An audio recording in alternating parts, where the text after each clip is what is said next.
dan subscribe-nya ya. Bagi anak Bunda yang hebat, bertemu kembali dengan Bunda Reni Agustina pada pelajaran Bahasa Indonesia.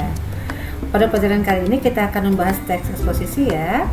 Mari kita saksikan video pembelajaran ini. Nah, apakah itu teks eksposisi? Teks eksposisi akan kita mulai dengan etimologinya ya. Teks eksposisi berasal dari kata expose yang artinya memberitakan disertai dengan analisis dan penjelasan. Lalu apa definisi dari teks eksposisi? Di sini Bunda sajikan 3 definisi dari teks eksposisi. Definisi yang pertama dari Kamus Besar Bahasa Indonesia atau KBBI. Teks eksposisi menurut Kamus Besar Bahasa Indonesia adalah uraian atau paparan yang bertujuan menjelaskan maksud dan tujuan sebuah karangan. Dari situs merdeka.com, teks eksposisi dikatakan adalah sebuah karangan atau paragraf yang mengandung informasi atau pengetahuan yang mencoba digambarkan dalam bentuk singkat, padat, dan jelas. Sedangkan dari Wikipedia.org disampaikan bahwa teks eksposisi adalah salah satu jenis pengembangan paragraf dalam penulisan yang dimana isinya ditulis dengan tujuan untuk menjelaskan atau memberi pengertian dengan gaya penulisan yang singkat, akurat, dan padat. Dari 3 definisi ini jelaslah bahwa berulang digunakan kata-kata bahwa teks eksposisi adalah sebuah karangan, ya, sebuah uraian atau paparan. Lalu isinya singkat dan padat. Jadi meskipun singkat, teks eksposisi tersebut telah mampu memberikan pemahaman kepada pembacanya, maka harus singkat dan padat dan jelas ya. Jadi ada berulang penggunaan kata ini yang berarti disimpulkan bahwa teks eksposisi itu adalah sebuah uraian atau paparan atau sebuah karangan yang menuliskan sesuatu, menginformasikan sesuatu secara singkat dan padat. Selanjutnya, bagaimana struktur teks eksposisi? Pada pelajaran yang lalu, kita sudah membahas struktur teks laporan hasil observasi, di mana struktur teks laporan hasil observasi tersebut ada 3 juga. Dimulai dengan pengklasifikasian umum, definisi deskripsi bagian, dan deskripsi manfaat. Sedangkan pada teks eksposisi dimulai dengan tesis. Apa itu tesis? Tesis adalah memperkenalkan persoalan, isu yang merangkum keseluruhan isi tulisan. Jadi pada bagian tesis dikenalkan apa? Dikenalkan isu, dikenalkan persoalan. Lalu dilanjutkan dengan rangkaian argumentasi. Karena ini rangkaian berarti tidak selesai pada satu alinea atau satu paragraf. Harus ada beberapa alinea atau paragraf yang memuat sejumlah pendapat dan fakta-fakta yang mendukung tesis. Ingat, untuk mendukung tesis. Nah, lalu ada penegasan ulang. Penegasan ulang itu berisi penegasan kembali tesis yang diungkapkan pada bagian awal. Untuk lebih memahami struktur teks eksposisi ini, maka Bunda sajikan contoh ya anak Bunda. Bunda langsung ambil contoh tesis. Seperti apa sih tesis itu? Maka mari perhatikan dengan seksama. Ikrar Sumpah Pemuda telah berkumandang pada tanggal 28 Oktober 1928. Itulah peristiwa yang menjadi bukti nyata besarnya rasa bangga pemuda-pemudi masa lampau terhadap tanah air, bangsa, dan bahasanya. Juga menunjukkan kuatnya percaya diri mereka terhadap negeri yang bernama Indonesia. Nah, tesis ini, kalimat tesisnya, alinea tesis ini Bunda ambil dari sebuah buku yang berjudul Jenis Teks karya Eko Sasi. Nah, apa isu yang diangkat? Persoalan yang diangkat pada teks ini adalah tentang ikrar Sumpah Pemuda. Nah, isu inilah nanti yang akan dikembangkan pada rangkaian argumentasi. Apa ikrar Sumpah Pemuda ini yang dia persoalkan adalah bahwa ini katanya adalah bukti nyata besarnya rasa bangga dan kuatnya percaya diri. Ini kata-kata kunci yang digunakan oleh tesis ini. Nah, akan dikembangkan pada rangkaian argumentasi.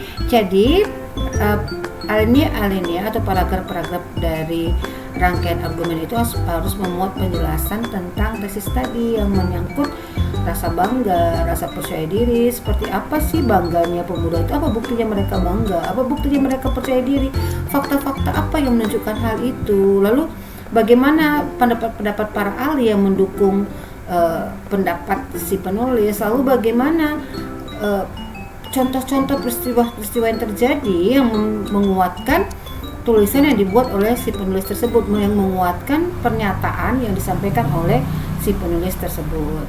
Lalu tutuplah teks eksposisi itu dengan penegasan ulang yang berisi kesimpulan boleh, atau berisi penegasan kembali apa yang sudah disajikan di awal boleh, atau berisi tentang rekomendasi dan saran juga boleh. Nah, setelah struktur teks eksposisi, maka kita masuk kepada fungsi teks eksposisi ya anak-anak bunda. Apa saja sih fungsi teks eksposisi tersebut?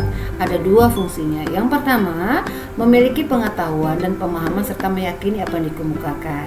Jadi, tujuan dari pembuatan teks eksposisi adalah bukan sekadar memiliki pengetahuan dan pemahaman terhadap isi teks, tapi juga mampu meyakini pembaca. Jadi kalau seorang penulis eksposisi belum mampu memberikan keyakinan terhadap pembaca terhadap apa yang dia paparkan, berarti penulis tersebut belum berhasil. Harus ditambahi bukti-bukti yang lebih menguatkan, yang lebih mendukung pendapatnya supaya pembacanya yakin dengan pendapat yang dia sampaikan.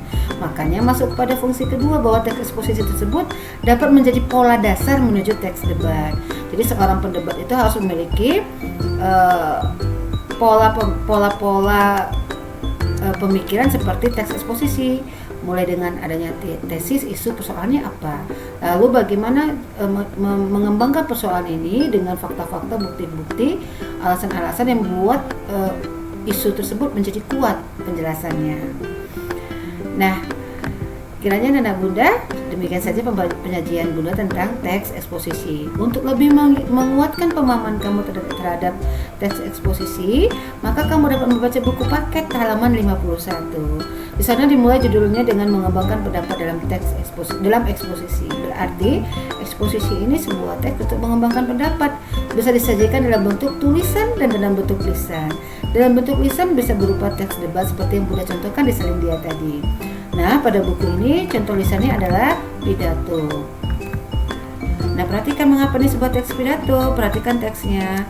Judulnya adalah Bahaya Narkoba Bagi Generasi Muda. Dari judul tersebut dapat kita pahami bahwa isu yang diangkat, persoalan yang diangkat adalah bahaya narkoba.